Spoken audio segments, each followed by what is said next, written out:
오늘 우리에게 주시는 하나님 말씀 같이 보도록 하겠습니다. 마가복음 9장 42절로 50절까지 말씀입니다. 마가복음 9장 42절로 50절까지 말씀을 우리 한 절씩 교독을 하겠습니다.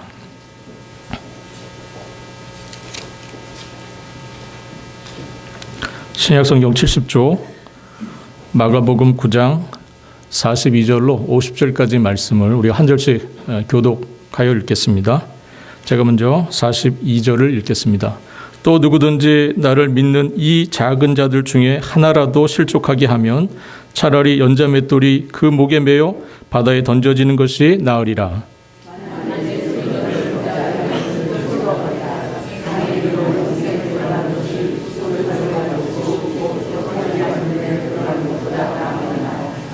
만일 내 발이 너를 번제하게 하거든 찍어버리라. 다리 저는 자로 영생에 들어가는 것이 두 발을 가지고 지옥에 던져지는 것보다 나으니라.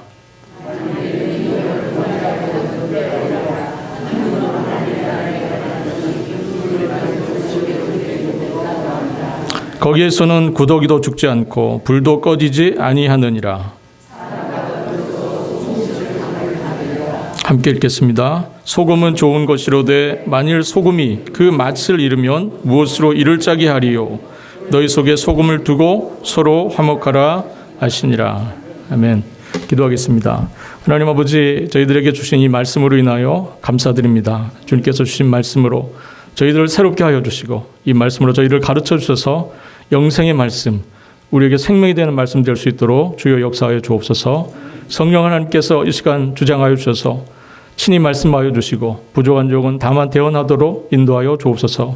감사드리며 우리 주님 되시는 예수 그리스도의 이름으로 기도합니다. 아멘. 우리가 예수를 믿는다는 말, 그것은 우리가 예수의 제자로 부르심을 받았다, 그런 뜻입니다. 우리가 예수의 제자로 부름을 받았다.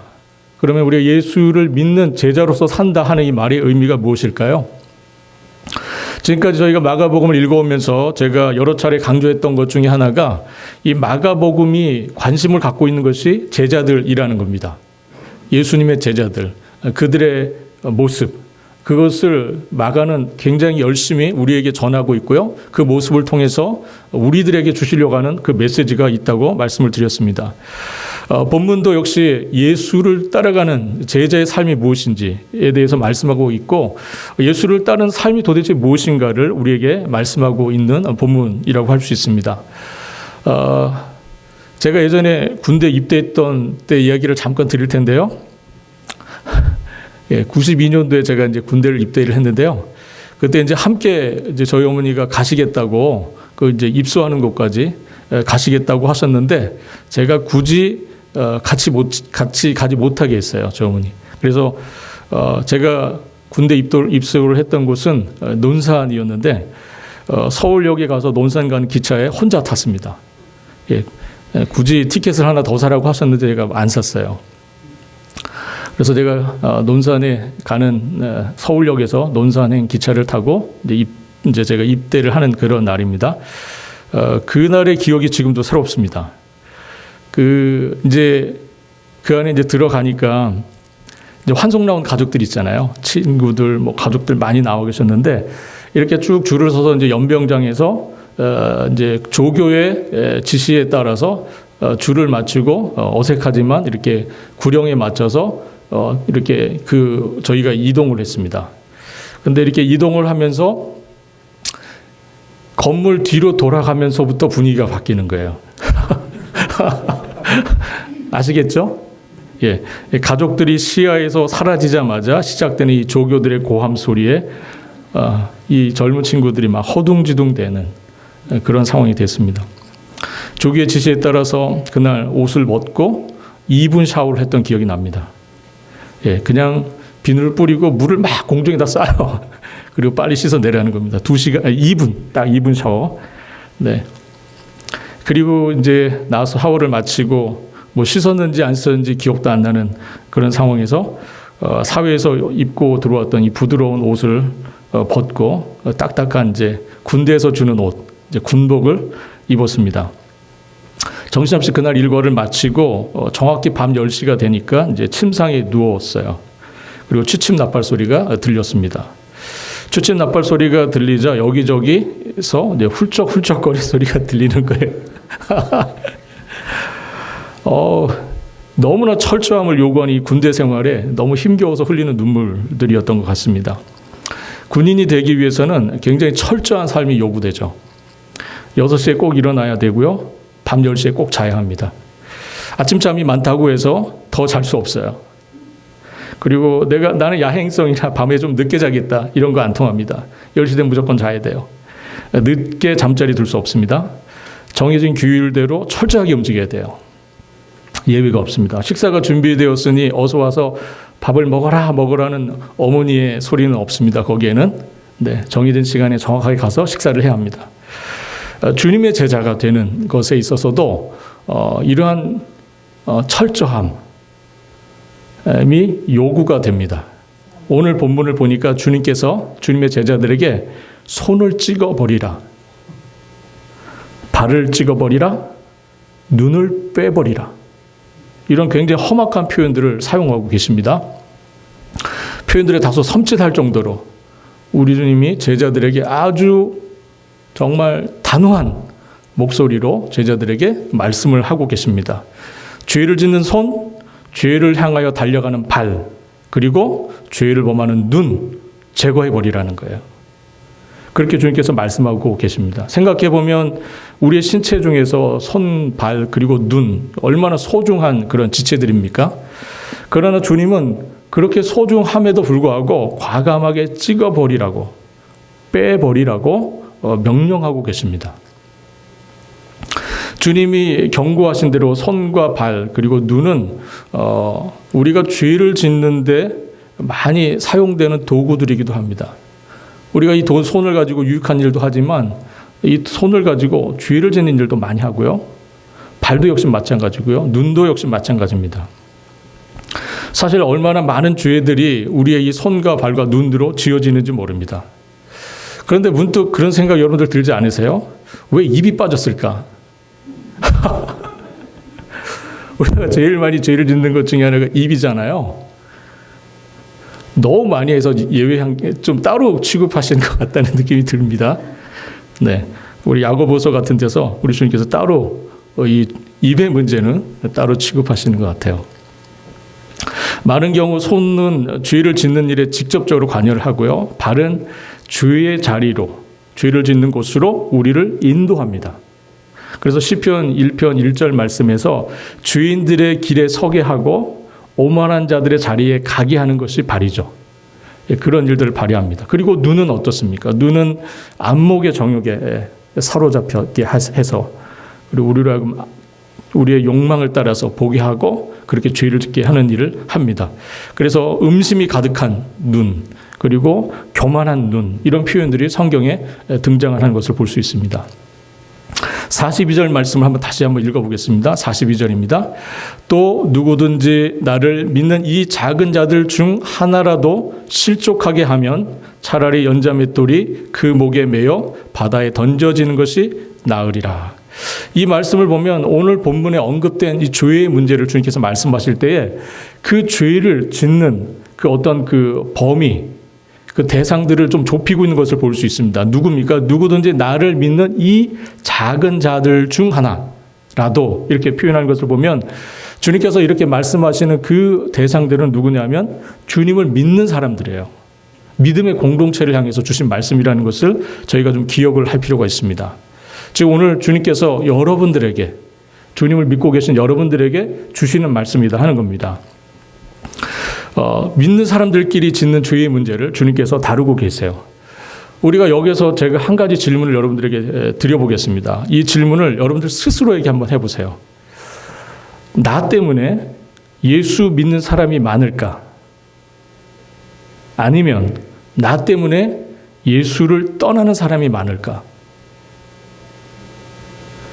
여러분들 스스로에게 한번 이 질문을 해보십시오. 나 때문에 예수 믿는 사람이 더 많을까? 아니면 나 때문에 예수를 떠나는 사람들이 더 많을까?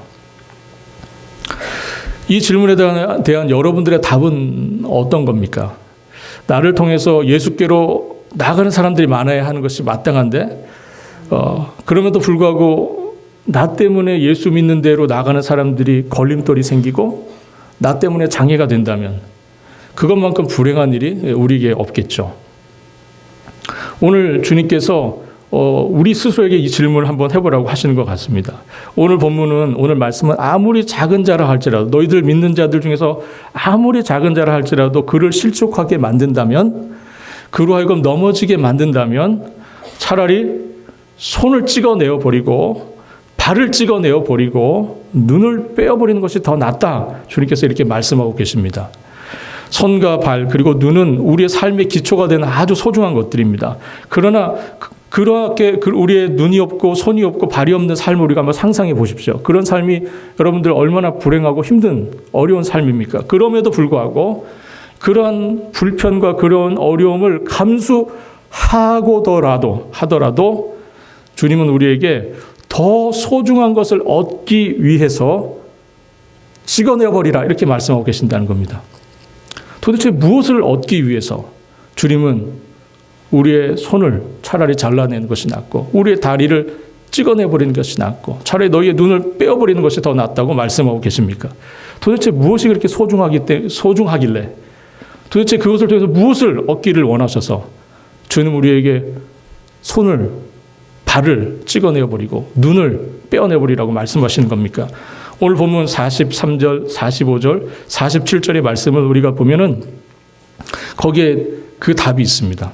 43절과 45절을 보면 무엇을 얻기 위해서 그렇게 하라고 하세요? 영생입니다. 영생. 우리가 영생을 얻어야 하기 때문에 그렇게 하라고 하시는 거예요. 그리고 47절을 보면 하나님의 나라에 들어가는 것. 그것을 위해서 빼어내버리고 뽑아내버리라고 이렇게 말씀하고 계시는 겁니다. 곧 뭡니까? 우리의 구원입니다. 성경은 신자의 삶을 나그네와 순례자로 비교하여 말씀하시고 있습니다. 나그네와 순례자는 어떤 사람들이에요? 나그네와 순례자가 짐을 많이 가지고 여행할 수 있습니까? 나그네 여행자는 짐을 최대한 줄입니다. 오늘같이 RV를 끌고 가는 시대가 아닌 그 옛날에는 최대한 짐을 줄여야 합니다. 짐을 줄여야 되죠. 무거우면 여행하기 어려워요. 나그네, 순례자들은 특별히 짐을 줄이게 됩니다. 예전에 제가 열기구가 이렇게 하늘로 올라가는 걸 본 적이 있습니다. 열기구가 하늘로 올라가려면 어떻게 해야 됩니까? 짐을 하나씩 내려놔야 돼요. 가벼워져야 올라가는 겁니다. 여러분 마찬가지로 이 땅의 것을 너무나 많이 가지고 있으면 하늘 여행하기 어렵습니다.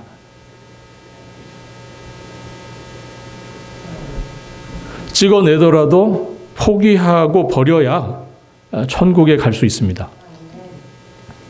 버리되 철저하게 버려야 됩니다. 손과 발을 찍어내고 눈을 뽑아내는 심정으로 죄악된 삶을 경계해야 합니다. 주님 우리에게 얻기를 원한다면 버려야 한다고 오늘 본문에서 말씀하고 계시는 거예요. 몸에 묶인 연자맷돌처럼 죄악들이 우리를 묶고 깊은 물속으로 끌어내려가려고 할 때에 그것을 끊어내야 하지 않겠습니까?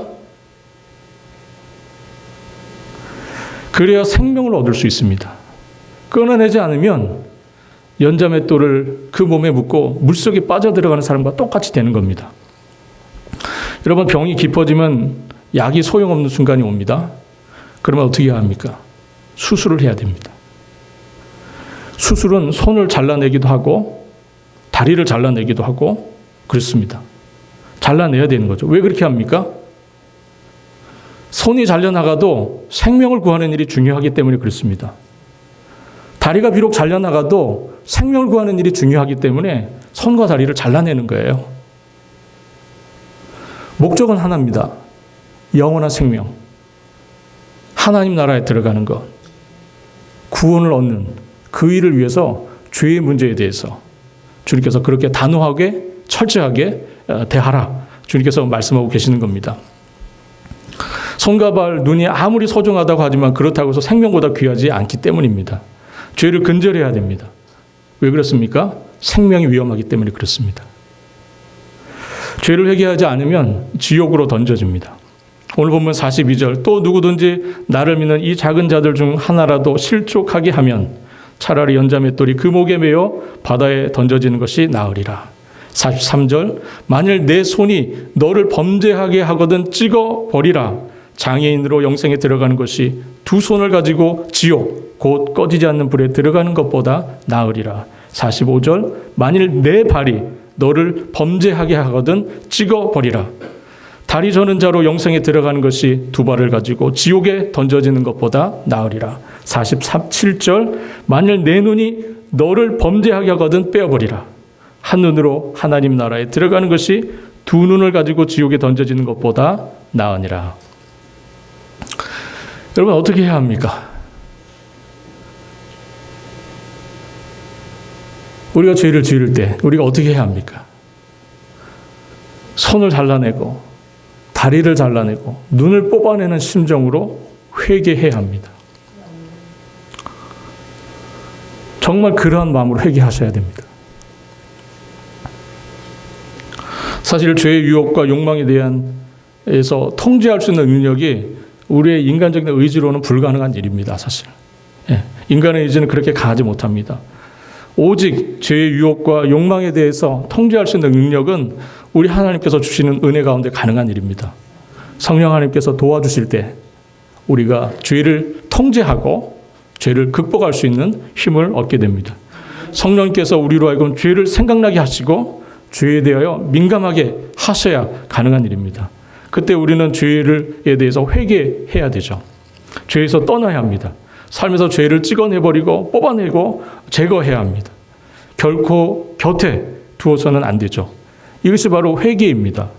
성령 하나님의 인도하심을 받으면 죄에서 우리 자신들을 지킬 수가 있습니다.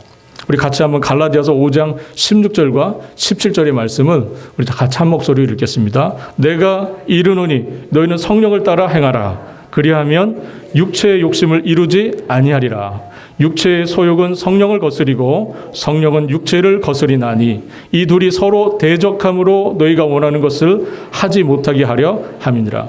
너희는 성령을 따라 행하라. 그리하면 육체의 욕심을 이루지 아니하리라. 우리가 이렇게 성령을 따라 행하면 죄의 유혹을 이길 수 있다 하시는 주님의 말씀입니다. 우리가 이렇게 자신의 손과 발을 찍어버리고 눈을 빼버리는 등 자신에 대한 전쟁을 선포하는 이유가 여기 있습니다. 여러분, 우리 어느 누가 자신의 발을 스스로 잘라내고 어느 누가 스스로 자신의 손을 잘라낼 수 있습니까? 이건 자기 자신에 대해서 싸움을 하는 겁니다. 전쟁을 하는 거죠.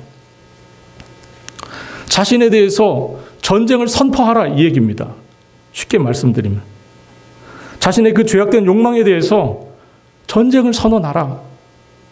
싸움을 시작하라. 그런 뜻입니다. 그리고 나서 이웃에게 대해서는 뭐합니까? 화목을 선포하라 하는 거예요. 자신에 대해서는 철저하게 죄의 욕망에 대한 싸움을 시작하고 이웃에 대해서는 화목을 선언하라 하시는 것이 오늘 본문 주님의 말씀의 요지입니다. 오늘 본문에서 주님께서 지옥에 대한 말씀을 하고 계세요. 오늘 지옥에 대한 말씀이 아주 너무나 세세하게 오늘 본문 속에 등장하는 것을 볼 수 있습니다. 오늘 본문 48절에 거기서는, 여기서 거기라고 하는 것은 지옥을 의미하는 거죠. 그 앞에 47절에 연결되는 것을 보면 그 앞에 지옥이 있습니다. 거기서는 구더기도 죽지 않고 불도 꺼지지 아니하느니라. 사람마다 불로써 소금치듯함을 받으리라. 이런 말씀을 주님께서 하고 계세요. 그러나 사실 여러분들의 관심은 지옥에 있습니까? 천국에 있습니까? 네. 제가 괜한 질문을 한 거죠. 우리 어느 누구도 지옥에 관심이 없습니다. 네. 지옥 가고 싶은 사람이 없기 때문에 그렇죠. 여러분들 이사 갈 곳에 관심을 가지십니까? 이사 가지 않을 동네에 관심을 가지십니까? 당연히 이사 갈 곳에 관심을 갖는 게 자연스러운 겁니다. 우리 모두가 다 천국에 대한 소망이 있는 사람들이고 당연히 천국에 대한 관심이 많습니다. 오늘 주님께서 지옥에 대한 말씀을 하고 계시지만 사실 우리의 관심은 천국에 있습니다. 우리가 성경을 보면 천국은 어떤 곳입니까? 영원한 기쁨과 즐거움이 있는 곳이고 영광과 감사가 있는 곳이고 그리고 영원한 찬양이 있는 곳. 그것이 바로 천국입니다. 그리고 무엇보다도 천국은 하나님께서 처음 창조하셨던 그 창조의 그 아름다움을 회복하는 곳, 그 아름다움이 회복된 곳, 그것이 바로 천국입니다. 하나님 보시기에 좋으셨다, 우리 하나님 보시기에 좋다고 말씀하셨던 그때의 그 모습으로 회복되는 것, 회복된 곳이 바로 천국입니다. 그런데 이 세상에서 우리가 열심히 죄와 싸우다가 도착하게 되는 천국에서의 우리의 모습은 어떤 모습일까요? 여러분들이 이 세상에서 열심히 죄와 싸우다 천국에 도착하셨습니다. 그때 여러분들의 모습은 어떤 모습이겠습니까? 손이 잘려나가고 다리가 잘려나가고 한쪽 눈이 뽑힌 그런 모습 아니겠습니까? 아니세요? 여러분들 이 세상을 사는 동안에 열심히 죄와 싸우다 영광의 상처들을 몸에 지니고, 사도 바울은 그리스도의 흔적이 내 몸에 있다고 고백을 했었는데, 여러분들 그런 죄와 싸웠던 그런 흔적들을 가지고 주님 앞에 서시지 않겠습니까? 뭐 하나 제대로 남아있지 않은, 정말 지치고 지칠 대로, 상하고 상할 대로 그런 모습으로 주님 앞에 서지 않겠습니까? 싸우다가 다 잃어버린 그런 모습으로 서지 않으시겠습니까? 손이 없는 것, 발이 없는 것, 눈이 없는 것, 이런 모습은 사실 창조에 하나님 원하시는 모습이 아니시겠죠. 하나님 원하시는 모습이 아닐 겁니다.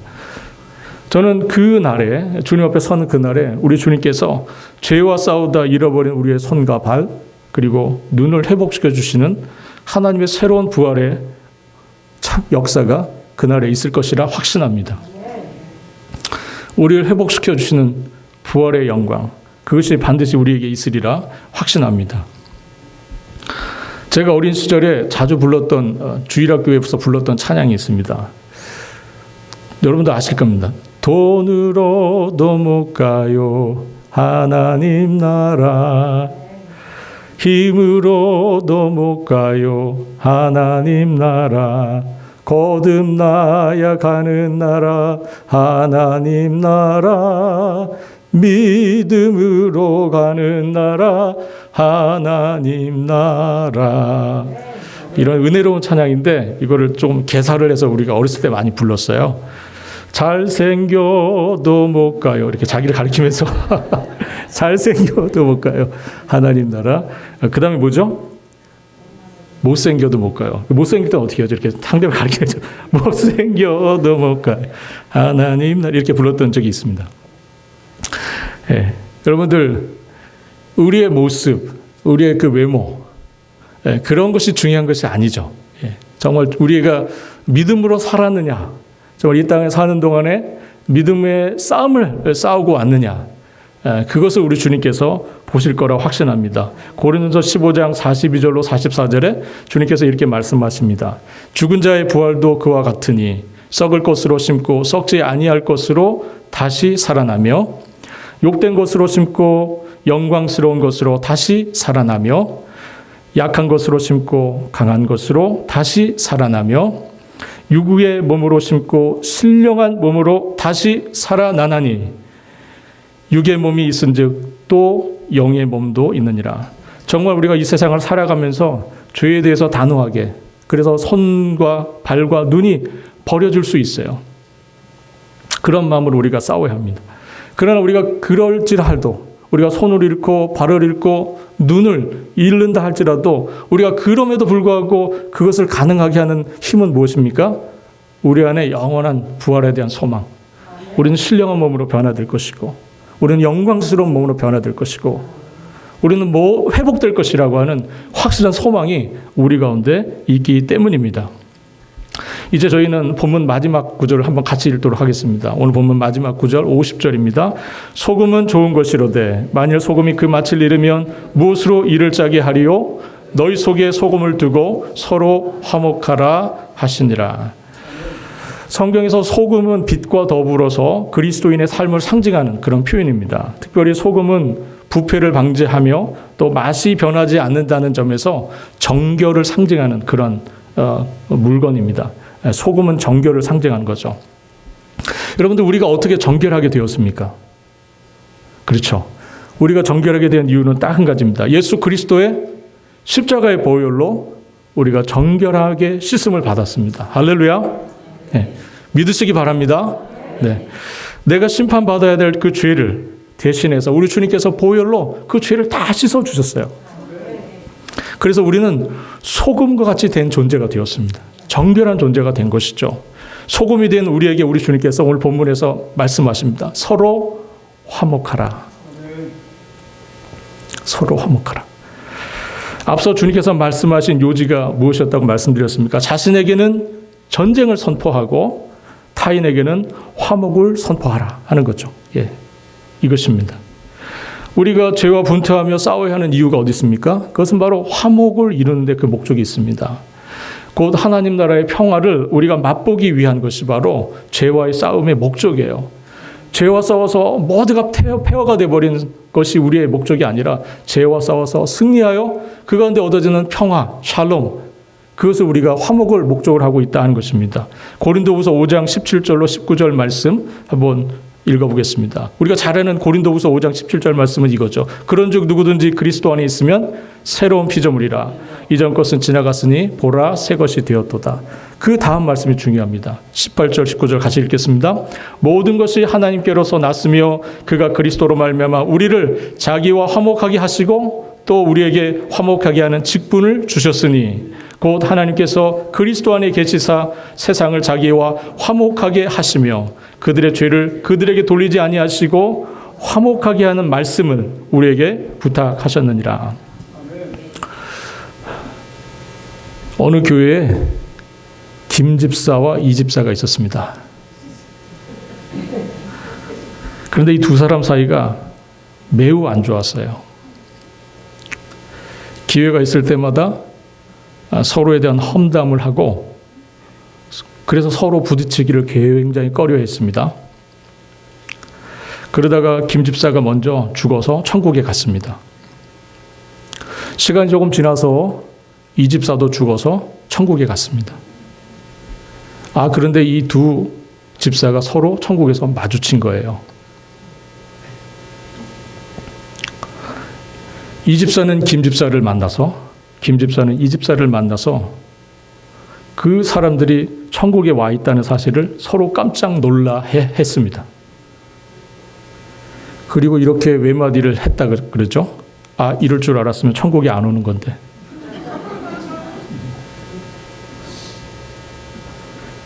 웃자고 드린 얘기입니다.